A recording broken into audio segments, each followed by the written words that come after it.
1 year ago, when we had our La Grace Integral Yoga Retreat online,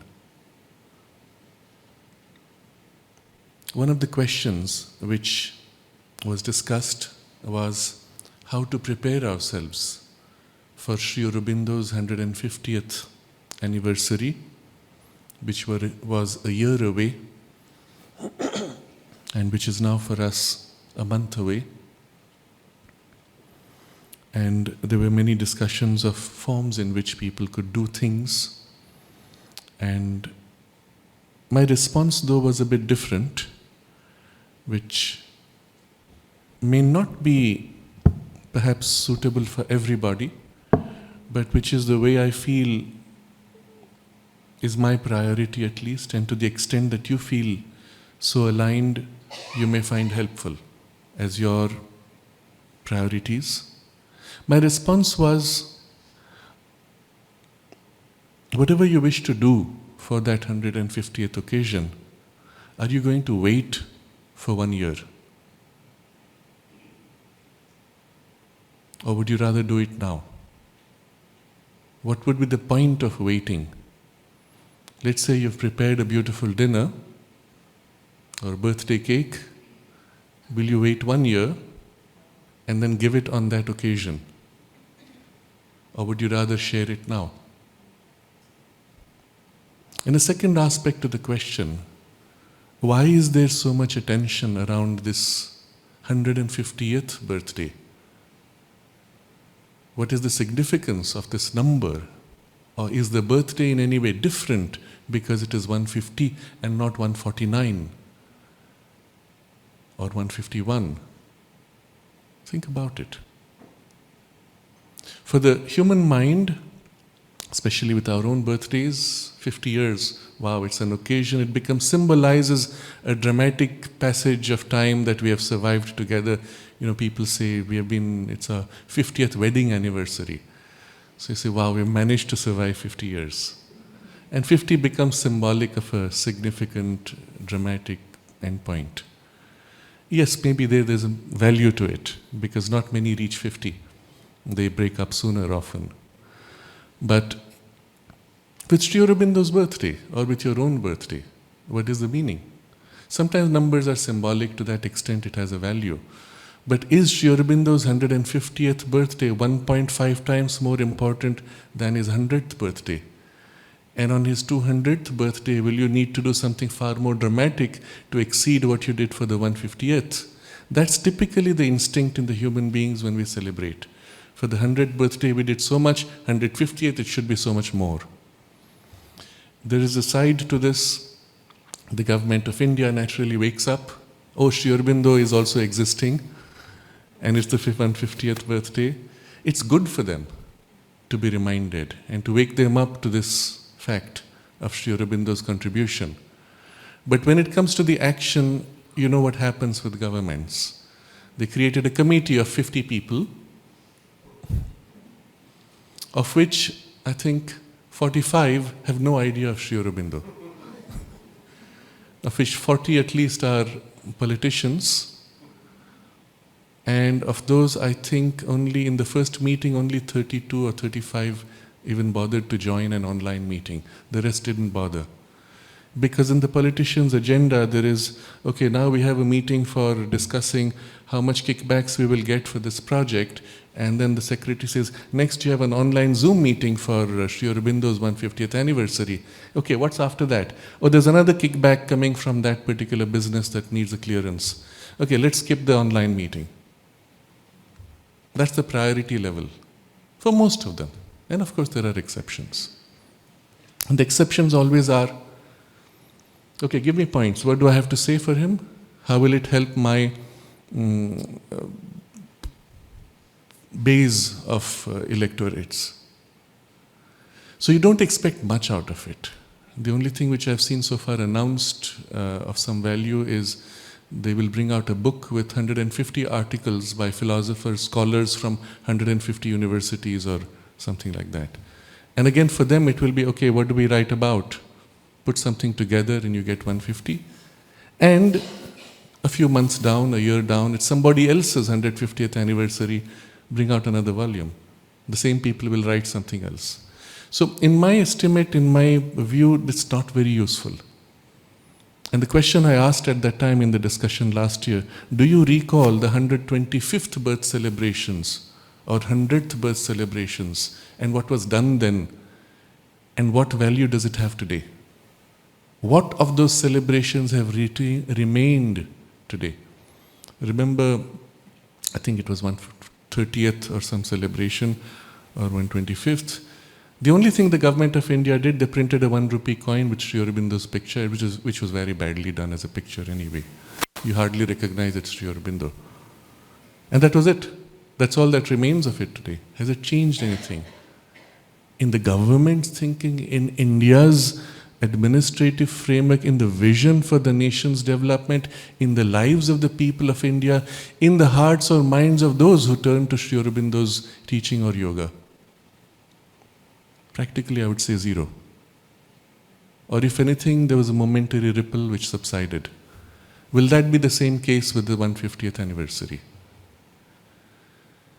So I would like to focus upon the program that would be useful, at least for those of us who feel we need to do something that 5 years down we can look back and say, yes, what we did in the last 5 years was worthy of that occasion or of other occasions. I'll make an even correction to that, because if 15th August is the 150th anniversary, instead of waiting to do something on 15th August, why not do it today? So that on the 15th August, there will be a change in who you are already, right? So if you do something today and you have grown, and for the 15th August, tomorrow you will do something more, and day after something more, and on 14th August, you will already be much closer to something which is more worthwhile of the 15th, that you can observe the 15th in a worthwhile manner, and then on the 16th, you can continue that action to develop further for what you have received on the 15th, and then on the 17th, and then on the 18th, and all through the rest of your life. That would be a useful program, isn't it? So let's start today. Let's start now. And every day for the rest of our lives. And perhaps we will meet also the 150th anniversary in a worthwhile manner, and then the 151st and 52nd, or perhaps we may take the occasion that today is Sri Aurobindo's birthday, and every day for the rest of our lives. Not only his birthday, the Divine Mother's birthday, our birthday, where we are newborn every single morning. And that would be much more useful from a spiritual point of view, isn't it? Every day should be the birthday and a sacred occasion for a leap. From the perspective of the divine consciousness, the position of the earth in relation to the sun does not matter. The date according to the calendar you have is irrelevant, because the calendar itself is different in different systems of time counting. The date is different on different parts of the earth. What is useful from the divine's point of view, which makes the occasion special, is the fact that people wake up that day and say, today is Sri Aurobindo's birthday. Or you say for yourself, today is my birthday, what will I do? Oh yes, it's a special day, I must do something special, I must open and prepare myself for what's going to happen. And so everybody wakes up and opens to receive, even if momentarily, for those half an hour of the meditation that you might do. And that's an occasion for the divine to fill you and to fill humanity, isn't it?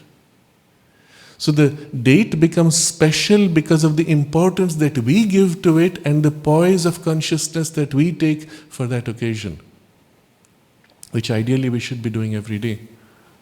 Eventually every moment, but that's too far already, too difficult. But every day for 5 minutes or 1 minute, that's possible, it's doable.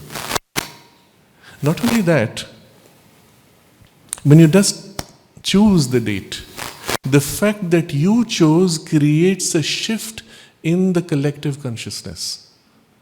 And on a collective level, a greater receptivity is created by the fact that you concentrate on that date. I had a very interesting experience for a certain year. You see, in the ashram, our birthday is sacrosanct because that's the day we went to meet the mother, because the idea behind is that on that day the soul is most receptive and open to the divine help and so on. So many times I had occasion where somebody asked me to travel and I would always refuse for the birthday. I had even an occasion in Europe, there was a program and it was starting on my birthday, which was the next morning. So I did my birthday and took the flight out the same night. But I refused to leave a day earlier because birthday is sacrosanct. And then it came that there was a program with the Indian Navy, and I had to be there a few days before. They could not change their dates, and it was too important to refuse. And I said, this is the challenge now. So I decided I will observe my birthday. I took a date 4 days before, which was convenient. What was fascinating was I did everything as I would on my birthday. We go to Sri Aurobindo's room, you wake up with all this special feeling. Everything was like a perfect birthday. In the experience, in the flatus you feel, in what you receive, and all those usual things. And I could not have known the date was so different. And then we left, we went to that place, and then the technical date of my birthday, we were in the middle of a conference, completely flat day. From that perspective. Interesting. The fact that you decided to shift the date and aligned yourself with that intention, from the divine point of view, okay, you're ready, here's your birthday gift. Isn't it? And if this is the case individually, it's much more the case collectively. So yes, it's a great occasion, it's a very important occasion, but what you need to do for it must begin now and must continue after every single day of your life. And maybe 150 is a special occasion and there will be many other occasions. One of the biggest tricks of the anti-evolutionary forces is to create an argument for delay, to postpone. I want to touch upon this a little bit so that we fully appreciate the importance of this. You will recall in the year 2000 or a few years before the year 2000, in many religious traditions there was this idea, oh now finally there will be the second coming. Because it's a special date, 2000 years have passed. Wait for it, something great is going to happen. Once that excitement fades and nothing happened, the next focal point was 2012, the Mayan calendar. It's the end of an era, it's the end of an age. The world will be destroyed and finally we will have the liberation into a kind of a heaven. Right? And then they went into some pretty weird science to justify this, saying Earth's position in relation to the center of the galaxy will be just perfectly aligned and there'll be rays that will come and suddenly everybody will be lifted into some rapture of ecstasy or spirituality or a third or fifth dimension, depending on what you were reading, channeled material coming through about being lifted in, and all the bad people will be left behind on earth and the good people will be taken across into some other domain. You must have seen all that. And there were people who were so convinced of it. And they said, you see, the Mayans, they dematerialized, they went into some higher sphere, they had the technology. And so some of them actually went to the Mayan regions and said, we're going to get pulled up into this fifth dimension. And I had a talk in the United States a year before, and somebody asked, what about 21st December 2012? I said, it's going to be just one more beautiful day, as will be the next, and the next, and the next. Of course, that did happen, and for those who had got excited about being transported into some fifth dimension, they all said, did you feel the shift? Now it has begun, a new age, a new shift, a new consciousness has started, the rays from the central galaxy have come upon us.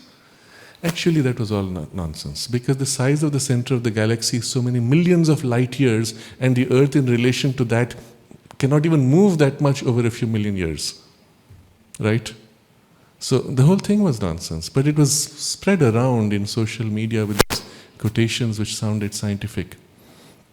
Evolution does not work that way. But what happened was, in that phase of waiting, 10 years down, 2012 is going to happen, what was the message? Wait, do nothing. And much of this came through the channeled material. On this date, there will be this shift into fifth dimension. So what do? You just wait. almost all the channeled material, and I've had occasion over the years to see this, now going back to the 1980s, which one of the early books which was very popular was We Are the Earthquake Generation. And that channeled material marking on maps where in all over the world there would be earthquakes, land going underwater. Nothing of the sort happened. But what was the message in all the channeled material? It will happen because of a change in the cosmos. Sun will align, the planets will align, the change will take place. Wait. In all the religious traditions which are of the ascetic kind, wait is the message. And the same you see even in the Indian religious and spiritual or even yoga traditions which are ascetic. Implied somewhere in the message, yes, of course, do your yoga. But the thing will happen when the time comes. Wait. Keep on doing your practice. I've heard this stated in gatherings of so many religious leaders. The message is, well, why isn't it happening? Wait. Keep on doing your practice. Do it harder. Eventually it will happen. When? When God decides. I meet people who are students of Sri Aurobindo, and with great pain and distress, when will Mother give me the experience? For last so many years I have struggled, I have worked, I have done the yoga. I've been doing the yoga for so many years, and still I'm waiting for when the experience will come. I said, what are you doing as yoga? I'm doing karma yoga every day. Okay? What do you do? Every day I go, I work in the garden, I do this, I do that, he gives me the sequence. And okay, where is the karma yoga? And that's my karma yoga. Where is the mother when you're doing this? Blank. How is it karma yoga if it is not work consecrated to the mother? And it struck him. The point is, you are doing things, practices, for the sake of the practice itself. There's even an article of Sri Aurobindo which is quite disturbing for those who are more in the traditional forms of practice, where he says that the benefit of many of these traditional practices and routines is only to enhance the ego. So many more pranayams I have done today, so many more asanas I have done today, and so I feel I have done more, but what use of that is it? How has it changed your consciousness? Probably not much. Oh, it made my body a little bit comfortable, stretched, energized. That's about it. If you see most of the current new agey yoga type movements in India, most of them have a particular kriya or activity or initiated routine that they put you through. If you observe what they are some kind of pranayam practices, breathing, etc., which amplify life force. What spiritual value? What do they demand of their followers in terms of spiritual practice? Practically nothing. And so in a sense one cannot even say that they're spiritual movements. They have a social value, they have a moral, ethical, other values, but there's not much spirituality in the principal objectives even. And even in the practices in the students of Sri Aurobindo and the integral yoga, this idea of wait, it will happen when mother decides. And I find it extremely irritating because it is such a falsehood. It is such a lie. I have people I've meet and they say, oh, we're waiting to come to Pondicherry, we want to visit. And I say, of course, come. When will you come? We're waiting. When mother will call us, we will come. So I said, but mother is calling you right now. No. When she calls. It's a self-deception of a very crude kind, but very satisfying for the devotional heart, because there is a saying in the devotional space that it will happen when God decides. You will go when it's your time. Okay, who decided it's my time? No, someone else. So you've thrown away the entire responsibility from yourself And then you blame God for not having chosen. I'm waiting for so many years, one day He will call me. What a waste of time, isn't it? And unfortunately, this has seeped in deeply into the space of Sri Aurobindo's influence. From outside, of course. And in the ashram, you will find people similarly saying and doing things. People who come with great aspiration are told, no, that's not the way to do it. You should do your work and Mother will do the rest. It will happen when it has to happen. And of course, nothing happens. Even to the extent there are people who have been there for 50 years who have no idea what the practice of the yoga is. Because that's not what Mother told us. Mother told us to be children and play in the playground. We continue to play. But when it was the sadhaks of the ashram, Mother sat with them and meditated with them, led them into meditation, taught them how to meditate. Not the children, of course, but when the children grew up, they had a choice. And you make a choice. A good example is Tara Jauhar, who grew up as a child in the ashram school, and one day she had a huge crisis in her life, so bad that it was almost, she was ready to leave the ashram. And the mother decided to help her to prevent that. And so Mother said, the only solution for your problem is to find your psychic being. And this is, remember, 1971-72, when Mother was so full of responsibilities and the difficulty of even the biology age. She tells Tara, you will come every day and we will meditate together for 15 minutes to help you find your psychic being. And she did that every single day. Eventually, though, things changed. I think after Mother left her body, Tara left to go to Delhi. And Mother used her to build the extraordinary thing which you saw in the video. But the point I'm making is, it's only when she had a crisis and she needed to make that change that Mother said, okay, now we will meditate. But that was not the case with the sadhaks who came in the beginning of the ashram. All of them, without exception, would meet the Mother several times a day for intense concentration and meditation. Once in the morning to prepare for the day, once in the evening before retiring for the night, in between sometimes 1 or 2 times. Each time she would infuse her force into them. But there was an effort to be made every day and several times, and then extending it into the work. And all this is now conveniently set aside because it's convenient not to make that effort. So I had a friend who joined the ashram. He was working in one of the departments. Every time there was tea break and everybody would go drink tea, have sweets, he would rush to the ashram, concentrate at the samadhi, and come back to work. And the others got upset. They said, you should not be doing that. That's not the way to do yoga. Do your work. Mother will do the rest. Don't go to the samadhi. So all this is to say that you have to make a choice. Will you make that effort? And if you do, how much can you commit? Start with what you can. And as I said, 1 minute a day is not impossible. 5 minutes even is easy. Because we do spend at least an hour and a half every day for eating food. What about nourishment for the soul? Some years ago, there was a lady from Aurobindo who came to meet. Some of you would know her, Bhavana, from Verite community. And she said, I've just been diagnosed with pancreatic cancer and I've been given 3 months to live. And she said, I realize now that all these years I did everything possible which interested me. I never stopped to do what was interesting or nourishment for my soul.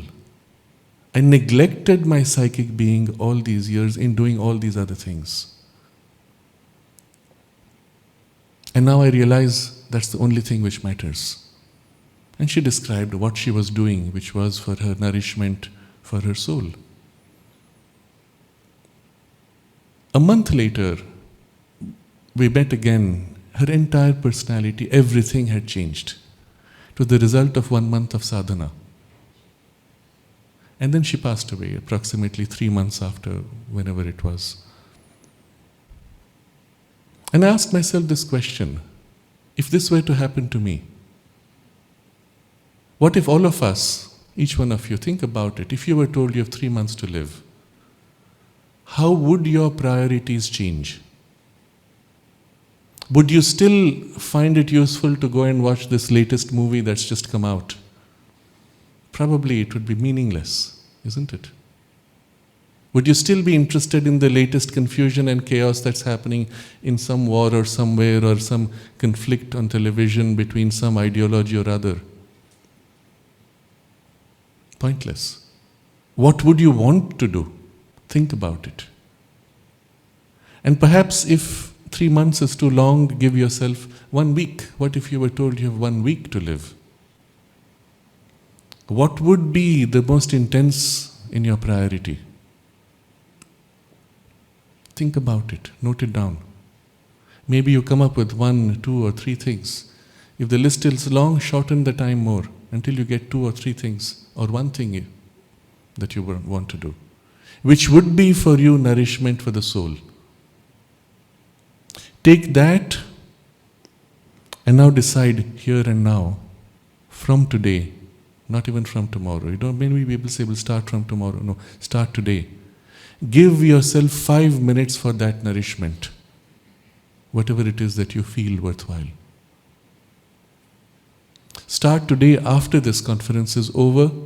If it is doable within, when we have the closing meditation, start now. Otherwise, immediately after, or immediately after your lunch, sit quietly, do your 5 minutes of whatever it is that you need for your soul's nourishment.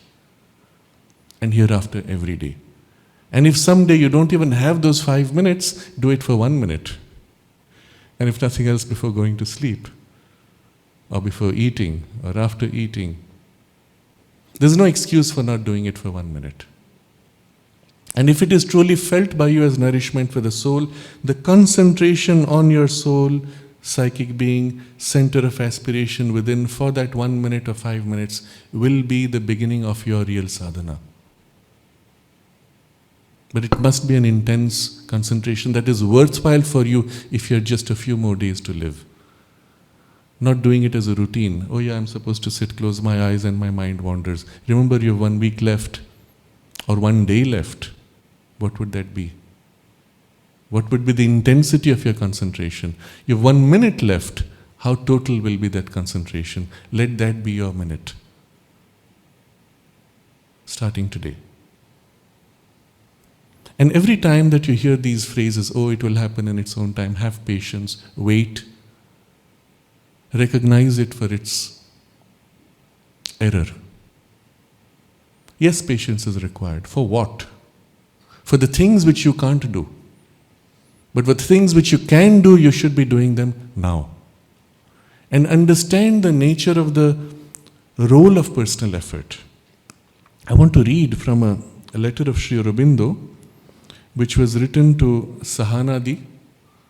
This was a woman who faced often around her, remember this is while Sri Aurobindo is in the body, faced around her criticism of Sri Aurobindo, even abusive criticism by certain people in the ashram. And she said, whenever I hear this criticism, I get angry. I cannot control myself. So her problem is, should I maintain my equality and samatha and say nothing, or should I speak up and defend you? Consider this our life problem as regards what spirituality means for us versus this passivity that comes with the ascetic approach. So Sri Aurobindo's response, it's a bit longish, but I will read, I expect the whole of it. No doubt, hatred and cursing are not the proper attitude. It is true also that to look upon all things and all people with a calm and clear vision, to be uninvolved and impartial in one's judgments, is a quite proper yogic attitude. Remember, it's a backdrop of an attitude. A condition of perfect samatha can be established, in which one sees all as equal, friends and enemies included, and is not disturbed by what men do or by what happens. The question is, whether this is all that is demanded from us. So understand the place of samatha, equality, as a backdrop. Irrespective of whatever happens, there should be a poise within, even if not on the surface, a poise in which you are able to maintain that equality. But that's not all. What more? The question is whether this is all that is demanded from us. If so, then the general attitude will be one of a neutral indifference to everything. I'd been to a monastic spiritual tradition, and the monks there were of a very high spiritual order. They were truly deeply centered, some of them almost resting in influence of the self, genuinely. And in that order, I'd gone with a friend. The friend asked, "What do you have to say about all this increasing confusion in the world?" And the monk said with a very deep calm and smile, he said, "Wait for another 300 years, it will all pass." You're given this advice from the ascetic traditions, this too shall pass. And it's a way of dealing with immediate situations. But the passivity of it is an error also. The equality is the truth, but the lack of action is a falsehood. So Sri Aurobindo continues, but the Gita, which strongly insists on a perfect and absolute samatha, goes on to say, fight, destroy the adversary, conquer. If there is no kind of general action wanted, no loyalty to truth as against falsehood, except for one's personal sadhana, no will for the truth to conquer, then the samatha of indifference will suffice. You see, all the things which he says, if they are not there, then you can be in a samatha of equality of indifference. What are the things which are not there? Loyalty to truth. General action first. General action, not needed in your life? No, of course you do need. Loyalty to truth, do you need it? Okay. As against falsehood. Will for the truth to conquer. Do you really want the truth to conquer? Or do you say, no, I don't care? And there are some who might say, it's okay for them. Then the samatha of indifference will suffice. But, and here comes one of the most important statements of Sri Aurobindo, which does not apply to the bulk of the ascetic traditions and religious and yogic lineages, because their goal is totally different. And so he says, but here, there is a work to be done, a truth to be established, against which immense forces are arranged. Invisible forces which use visible things and persons and actions for their instruments. So when he says, here there is a work to be done, obviously at that moment, because he's writing to Sahana Devi, it's in the Sri Aurobindo ashram, in the community of the ashram, there is a work to be done, a truth to be established. Against the work, against that truth, immense forces are arranged. Immense, you must understand what that means. These are they are universal forces, whose job it is to oppose the divine will and the evolutionary uplift. To destroy as much as they can of any good that comes up. That's their job. And they're immense. So we are puny. Even as a collective in the ashram, we are puny. Okay? And he says, the immense forces are arranged. They've arranged themselves. Have you arranged yourself? Is your work, is your effort to realize something and to establish the truth organized? They are organized far more than you. They've been organized for thousands of years to oppose. Isn't it? We're just beginning to organize a possibility of a greater life or truth. And he says, invisible forces which use visible things and persons and actions for their instruments. So we make a distinction. Even if you find yourself opposed by people or circumstances, you recognize they are tools, they are instruments. You don't blame them, you don't have personal hatred towards them, and the poise of equality is possible. You realize there are forces which use them. And the way it works is very strange. A person who's very genuine in intention, if they have an entry point or a flaw, and we'll discuss what the flaws are, the force can sneak in and nudge them. And if the flaw is such that the nudge is not noticed, they get swayed. Mother had to face this problem all the time in the ashram in Aurobindo. There's a very good example of a person who she assigned to become the head of education in Aurobindo. And this woman was extremely competent for what she had to do. She goes there and starts doing all kinds of weird things. It'll be even disturbing to say what she was doing with children. So I don't say it. But something, imagine, would be disturbing to say. And the reports come to the mother. And mother says, what can I do? When I gave her that task, she was not like that. Once she's gone there, something has changed. And this is often the case when you're put in a position of power. The chair on which you sit, the power of the chair invades you, clouds your mind, clouds your judgment, gives you a sense of as if you're free of error, you cannot make a mistake. It was one of these popes which said this. Earlier I didn't, what's the word for that? Where you cannot make a mistake. Not invincible, that's power. You can't make a mistake. Infallible, that's the word, infallible. And the papal infallibility was one of the things taught in the church. And this pope said, I didn't believe it until I became pope, and then I felt it. What he felt was the power that comes with the seat, with the force of the lineage, which seizes you and gives you this heady feeling, I can't make a mistake because I wield such power. That happens even in small chairs. But that's the nature of the power. And so in the ascetic tradition, they refuse power, they refuse wealth because it can warp your ego. But the correction is not to refuse because it comes in other ways. It goes in the other extreme. I am so humble, I am so poor, I am so powerless, I am so great. You see? The disciple goes to the master and says, I want to be your most humble disciple.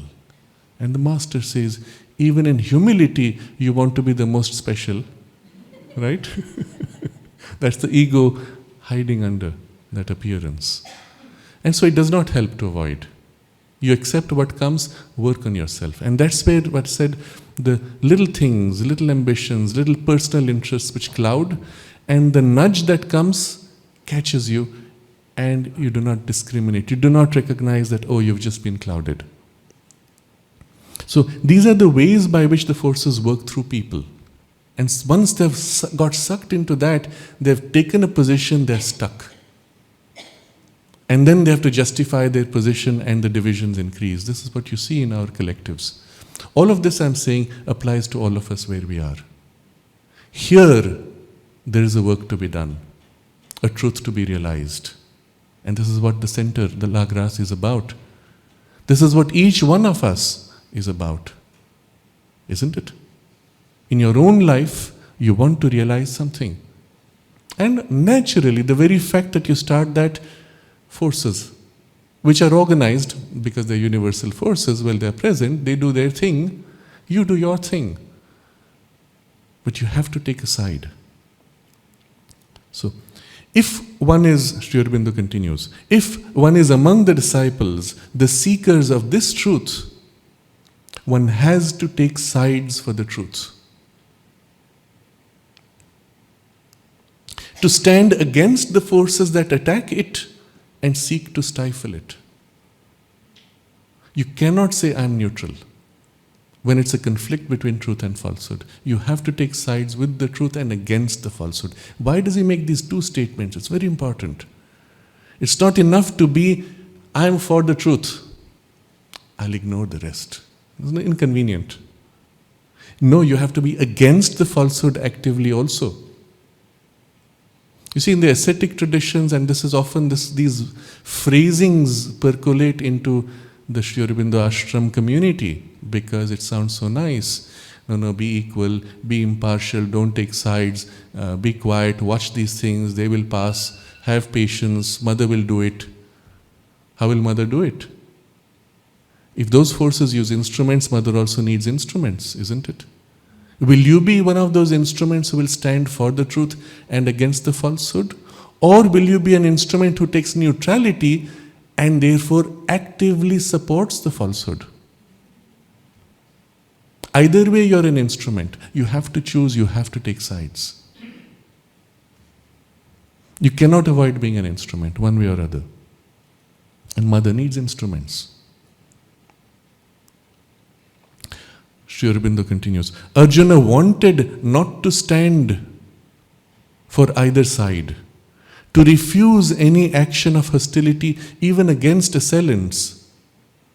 Sri Krishna, who insisted so much on samatha, strongly rebuked his attitude and insisted equally on his fighting the adversary.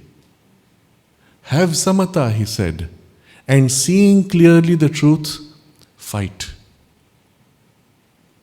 Now, Sri Aurobindo concludes, having said all this, therefore, to take sides with the truth and to refuse to concede anything to the falsehood that attacks, to be unflinchingly loyal and against the hostilities and the attackers, is not inconsistent with equality. This is the great corrective we have to make in the context of the integral yoga, where the goal is not withdrawal or passivity, but an active realization of a truth. It is personal and egoistic feeling that has to be thrown away. Hatred and vital ill will have to be rejected. But loyalty and refusal to compromise with the assailants and the hostiles, or to dally with their ideas and demands and say, after all, we can compromise with what they ask for us, or to accept them as companions and our own people. These things have a great importance. This is quite a statement. Even to accept them as companions, to say, oh yes, of course, you are also a child of the mother, you are also, as a great asura, participate in the great evolution, come, we are together in our effort. No, it doesn't work. Now this is true in a materialized form, in positions of forces and types in a conflict. It gets more subtle when the conflict is not so obvious. It gets even more subtle when the conflict is internal. Within you also there are pulls and pushes of various kinds, and you have to take sides. Who is the you taking sides? Well, whatever is your most developed center of awareness. Some part of your intellect, some part of your deeper center of devotion, bhakti, or still deeper influence which might come. But the center that you're aware of should be very clear, even when within you there are these conflicting pulls and pushes. This would be the sadhana, or at least a significant part of the sadhana in our preparation. But the point is action, not passivity. And then Sri Aurobindo explains by analogy, he says, if the attack were a physical menace to the work, and the leaders and doers of the work, one would see this at once. But because the attack is of a subtler kind, can a passive attitude be right? It is a spiritual battle, inward and outward. By neutrality and compromise, or even passivity, one may allow the enemy forces to pass and crush down the truth and its children. By neutrality and compromise, or even passivity, the truth could be crushed. Look at these three words a little more carefully. Neutrality, compromise, passivity. My teacher, Sri M.P. Pandit, who was Mother's secretary for the bulk of his life, who had worked deeply in the very central workings of the ashram, almost on every significant activity at different phases of his life, reporting to Mother almost daily during certain periods. When he was about to leave his body a month before, one of the things he said to me, which was very unusual at the time, First he narrated to me how his own teacher had passed and certain circumstances of an occult nature relating to that. And that was his way of preparing me for his own passing. And it was very odd. We actually stood on a threshold. Normally when you speak, you move into a common room. He entered his room and turned around. I had not yet entered his room, so I was in the other room. And there was the threshold in between, and he just spoke all these things. It was very significant. And a month later, he left his body. One of the things he said at that point, he said, Shraddhalu, never compromise. Remember, never compromise. We have all had to compromise, he said. We have all had to compromise. And again he repeated, never compromise. And I wondered, what was that about? Later in life, there were these occasions where it would have been convenient to take certain sides that worked, but you had to stand for something more true in spite of the consequences. Then that's when I realized, sometimes it's a very fine balance. The consequences are enormous, because once you have taken the side even a little bit, the split is complete. And life will always throw such situations at you. Not only externally, but much more internally. When you make a small compromise internally, where you know that you're accepting something false, the split begins. And very quickly you find yourself stuck on the wrong side. And then you have to go through a long process of correction. But all this is to highlight the importance of action against indifference, compromise, and passivity. So, Sri Aurobindo concludes, if you look at it from this point, you will see that if the inner spiritual equality is right, the active loyalty and firm taking of sides is as right, and the two cannot be incompatible. And then just so that we don't warp out the message that he is conveying, he says, I have of course treated it as a general question apart from all the particular cases or personal questions. It is a principle of action that has to be seen in its right light and proportions. So we come to this principle of action. One of the reasons why Sri Aurobindo is also misrepresented or misunderstood is because a large part of his life he was in his room, not meeting people directly.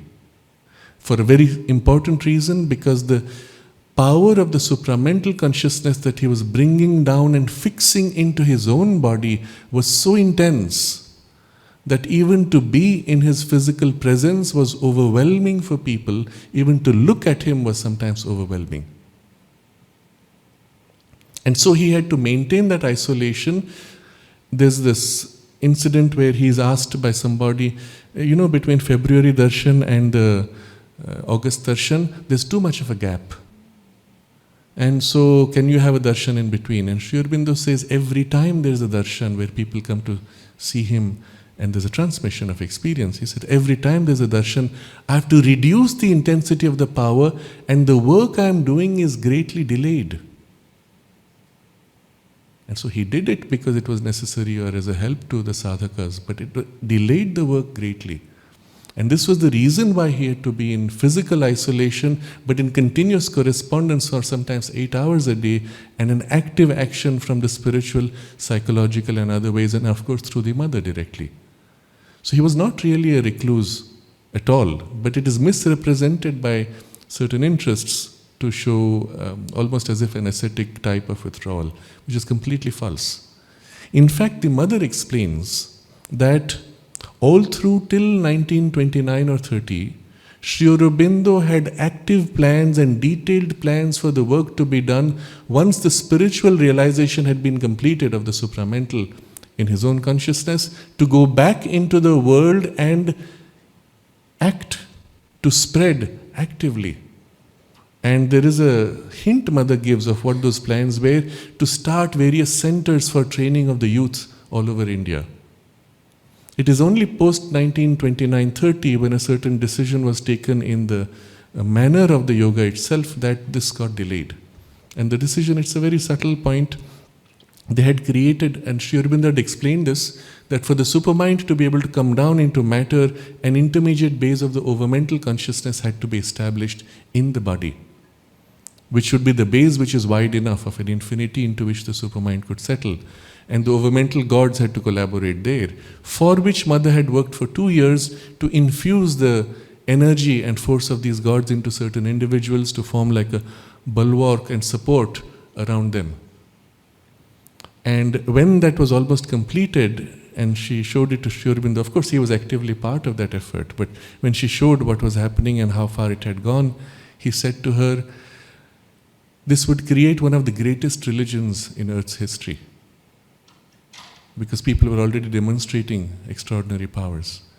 And he said, but we have to set aside the short-term goal for the long-term, and a decision was taken to withdraw that passage, so to say, or that process to reach the supermind and bring it to Earth, and bypass that to bring it directly without that participation of those gods. Because the moment you brought an intermediate power, they have their own interests, and it would change the direction. It might even delay the full supramental revelation, because they wouldn't want that perhaps. Who knows? Because it's an intermediate power finally, even if powers of infinity. And so Sri Aurobindo took that decision. Mother went back, and she says in 2 hours she dissolved that entire construction. And all the links were cut. And I met one of these sadhakas in the ashram who was one of the special types. And he came away from that very disgruntled, because suddenly the power was withdrawn. The high that in which he was living was gone. And he said to us, we have this recorded interview, he said, I was becoming so powerful, Mother became jealous. So she withdrew the power from me. Interesting. She's so much more powerful that she can withdraw it, and yet he says, I was more powerful than her. But this is what happens when there is the direct infusion without the necessary base of purity. And that was, you could get a hint of what might have happened if that path had been taken. And so a decision was taken for the direct action of the supramental entering matter, and so on. And the process naturally took much longer because of the lack of support from the collective. That what I call the base of the container around which this would be done.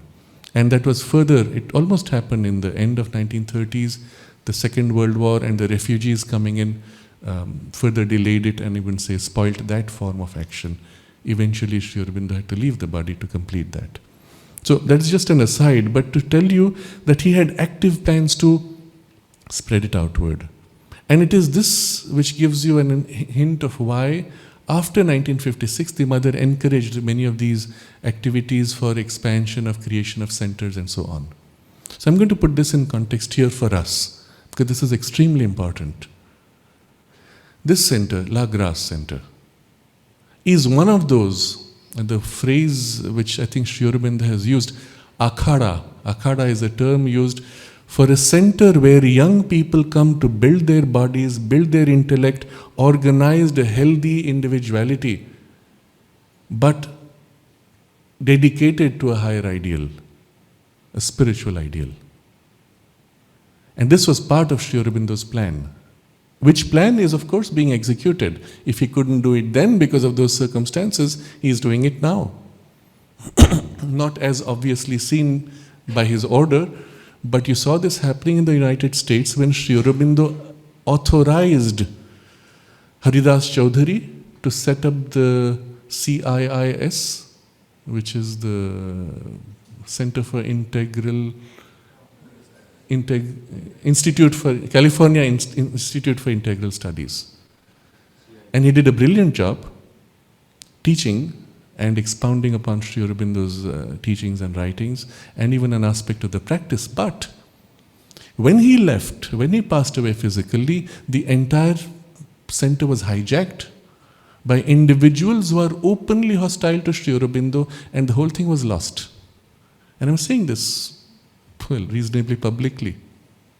It's a fact, because I've sat with those people. 2 of them were directors of that place. We were in a common platform, and I could hear them talk among each other. They were ridiculing Sri Aurobindo and speaking of other things, and then they laughed how they had tricked the audience into digressing from the whole discussion, the topic. They were supposed to speak, they had been paid to speak, and all they did was, so we have heard enough of other speakers, I want to hear your views. And they threw it back, and the audience just gave their opinions, and the time was wasted, and they were laughing about it. The hostility was so overt, and it still continues. Of course, there's a public appearance one keeps. A center, an opportunity, an akhada which would potentially have grown to be something so valuable is lost. Now it's a very mixed center, even though founded at that time. We have to be conscious. That's why I read that letter. There are forces organized, and we have to be very clear about what we have to do. No passivity, no compromise, no indifference. There's an active work to be done. So, we have many other centers in the United States. And I made this observation yesterday when Radhe was presenting the entire program. I said, wow, this is the first center that I'm aware of in the United States where 24 hours there is an activity of propagation and research and development.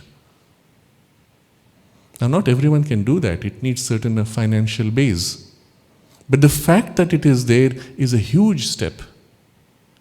And while other centers with their limited capabilities may do it not 24 hours, but weekly or otherwise, that's extremely valuable also. What is not valuable is that they meet once a year to pass some papers. And this happened, I had been to a state in India, which was one of the centers which had been created later by the society, which had gone defunct.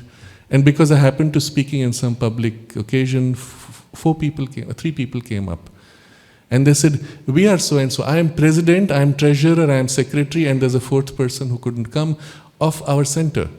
So I said, wonderful, and what do you do in your center? We meet 4 times a week on darshan days and we meditate and go back home. Virtual center, And they were just the officials, and that was it. Nothing happening. Not useful. On paper perhaps, but not useful in consciousness terms. You may meet once a week. Yes, that is certainly useful. But if you meet only four times a year, okay, perhaps for some people it is useful instead of nothing else, but spiritually, in terms of a sustained development of growth of consciousness, it doesn't change much. It becomes almost a religious occasion. Feel good, go back, change nothing. And we have to be very careful about that. We need real growth, real change, not feel good by which you lapse back into your old pattern of what you were in consciousness. Feel good is useful. I'm not criticizing that. That's very useful. I had met people also who say how precious it is to have that momentary contact. But you use that contact to go back to your routine of life with no change in consciousness, not very useful. Because the goal here is the work to be done, not merely feel good and go back. There are many centers, I've seen that in India and elsewhere. People come, they want to listen to something entertaining, feel good about it, and that's all. And it doesn't matter who it is. It could be from Aurobindo, it could be from XYZ tradition, as long as you felt good and were entertained, that's it. And good for them if that's all they seek. But we have to choose whether we'll be stopped with that also. Certainly have your entertainment when it's needed. But our goal should be to go much more in real change. We should be able to look back after a year, 151st anniversary, and say, from 150th to 151st, I have grown. And more than normal. I met a lady in the ashram. She'd been there 50 years. And I said to her, most people in the ashram don't know what is Sri Aurobindo's yoga. She was very upset. She said, how dare you say that? I said, well, you tell me. She had a blank. And then she said, but I'm sensitive, I feel the presence when I approach the ashram. I can feel it from far. I said, yes, we are a gathering of very sensitive and aspiring people, but not of practitioners of the yoga. And then I asked her, then she said, but I have grown in the last 30 years. I said, yes, you have grown, for sure. But compared to somebody else who is not in the ashram, how much have you grown? She said, pretty much the same. I said, then what yoga have you done? If living outside the ashram and living in the ashram you had the same growth, that's not yoga. Yoga is an intensification and an acceleration of the evolution. I think Swami Vivekananda says 1,000-fold, but even if we aim at 10-fold, should be good enough. or twofold at least, twice as much as the other. Otherwise, it's not yoga really. So that should be our reference. And yes, entertainment serves certain parts in our nature. We need that in certain parts of the vital, mental, and even in the physical. And it helps them raise, purify, uplift in preparation for a more complete transformation. So I'm not decrying or criticizing that. That's needed, but just that is not good enough. There has to be a significant change in our consciousness. At least for those of us who feel this as our priority. And again, to the degree you feel it priority. Not everyone will say every day. Some may say every week, some may say every month. But after a year, you should be able to look back and say, yes, I have grown much more. If you feel so drawn every day, you should be able to look back and say, I have grown. But don't set that as too rigid a reference. If it's too much, look back every week. Every week you review, because in the week you're busy in your work. When you sit down on your Sunday concentration, give yourself time to go deep, to concentrate, and refer to how much you have grown. And if you have not grown, then that time was not suitably spent. Not always the growth is obvious, but you will feel a difference. And you can use the reference of interesting. Remember, interesting equals growth? Is your life interesting? Is your immersion in the consciousness, in the closeness with the mother, interesting?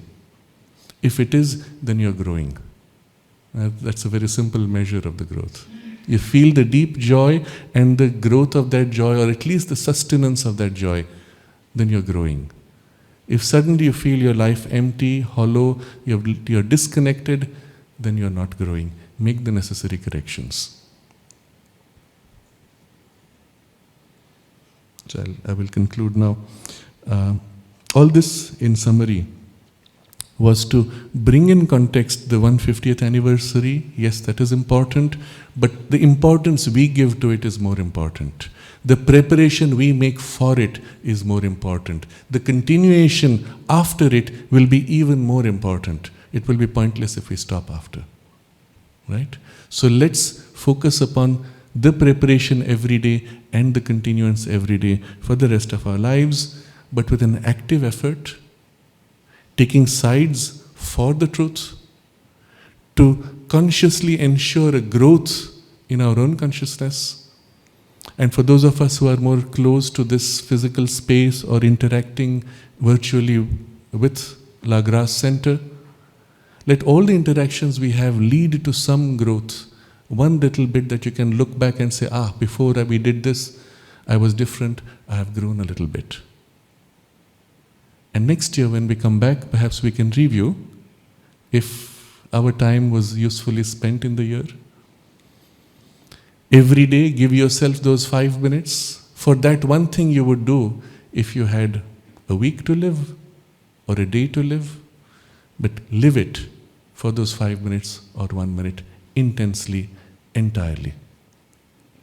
Having said all this, there's one thing we have entirely missed out, which is being missed out entirely by the government of India and by all the excitation around 150th anniversary celebrations of Sri Aurobindo's birthday.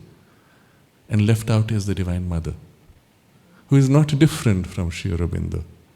She is his energy in action, his power of manifestation.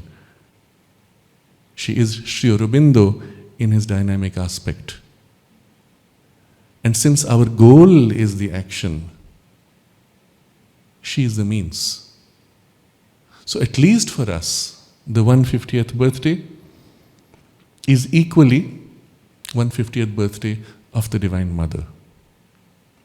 And when it is the birthday of your divine parents, the creative consciousness and the manifesting power, their combination gives birth in the Veda to Agni, the divine will, the aspiration deep within us. We too are born of them, and to that extent with them, isn't it?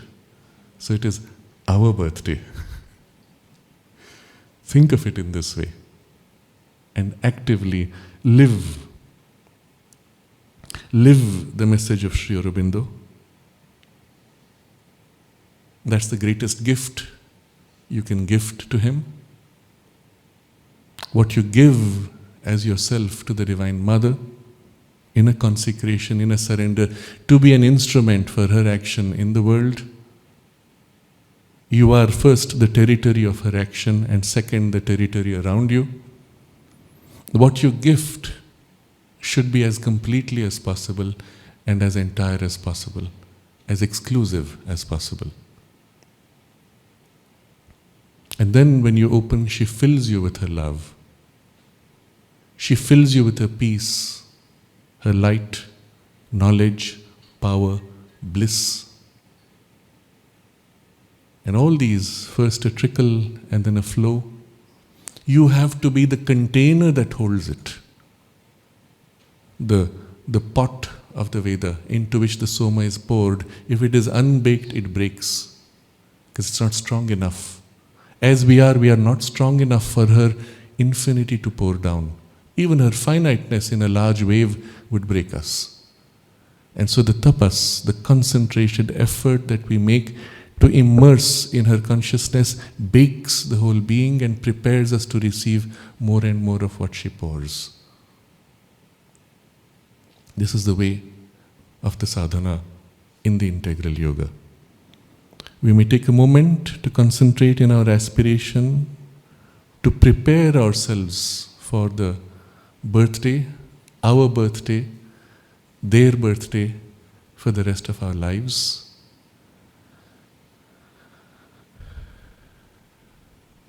That every day we may grow closer, more completely given, more exclusively given to the love of the Divine Mother, her knowledge, her strength, her force, that we may be lifted into her heights and transformed by her touch as active focal points for her action on earth.